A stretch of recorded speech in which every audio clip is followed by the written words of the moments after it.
Hello everyone. Now we will be doing tenses. So whenever you want to tell something to somebody, how do you explain it to them that if that thing, the verb that you are telling them has already happened, is happening right now, or would be happening at some time in the future? Well, you use tenses, and that's why they are very important part of English grammar. So let us first have a quick look at all the type of tenses that we have.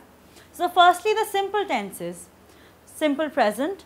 So when you say I study English every day, study is just the verb. So when you use just the verb and just state a general sentence or phrase, then it becomes simple present tense.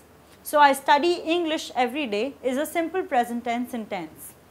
Next, simple past. So what you do here is you use the past participle of the verb. So study becomes studied and this sentence becomes 2 years ago I studied English in England. So this becomes a simple past sentence when you simply use the past participle of the verb.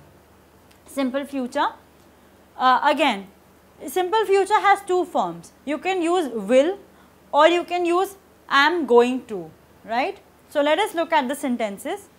If you are having problems, I will help you study English. So study was the main verb, studied became the past participle of the verb, and will help you study becomes the future participle of the verb. Similarly, I am going to study English next year again becomes another form of simple future participle of the verb. Next we have continuous tense. So present continuous. So basically what does continuous mean, right? It becomes something that is continuously going on, that is happening without stopping. When we looked at simple sentences, they are basically just a sentence, just a general phrase, but continuous means something that is going on. So when we say present continuous, we would say something that is going on in the present. So study is the main verb, and when we add ing to it, it becomes studying, and that is the form of present continuous. So I am studying English right now becomes the sentence. Next, past continuous, something that was going on in the past. So I was studying English when you called yesterday. So here we see the main verb is study. For continuous it becomes study plus ing studying, and because it is past, so am studying becomes was studying. Next we have future continuous. So I will be studying English when you arrive tonight. Again will has been used, and am was in present, was in past, and will be becomes comes in future tense, and since it is a continuous tense we use the verb studying. So I will be studying English when you arrive tonight. Next we have perfect tense. So basically we have seen a simple general sentence, we have seen when something is going on right now. And what tense we use when something is finished, when we come to an end of something, we use the perfect tense.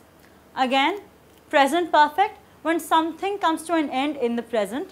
So I have studied English in several countries.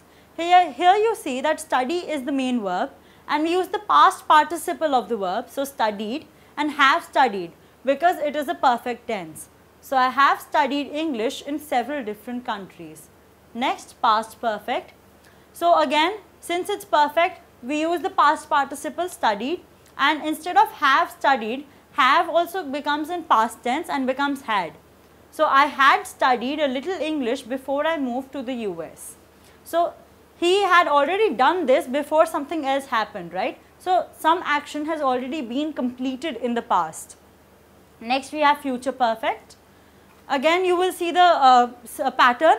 Studied is common to all three since it's perfect tense, and present, in the present we have used have. In the past we have used the past tense of have, had, and when we say future we use will be. So I will have be a form of be have. I will have studied every tense by the time I finish this course. So this is an action that will have been completed in the future, right.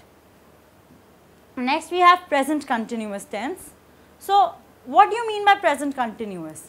We have seen a general sentence, we have seen when something is going on, we have seen when something is completed. But what if you are in midway of something, you have completed it for a time frame, but you are still continuing with it. So that is when perfect continuous tense comes into picture. So present perfect continuous, when that thing is happening in the present. I have been studying English for 5 years. Now you will notice that since it's continuous, we have used study plus ing, the verb plus ing, so studying, and since it's perfect, we have used have. But since it is perfect continuous, right, it has already happened but is still continuing, you used been also. So it becomes I have been studying English for 5 years. Again, when we talk about past perfect continuous, you would change have to had, make it to the past participle. So I had been studying English for 5 years before I moved to the US, right. Future perfect, had been would be replaced by will have been. I will have been studying English for over 2 hours by the time you arrive. So basically in all these sentences, you will notice that the doer has already done a part of what is to be done and is still continuing with it. So this is basically an overview of tenses.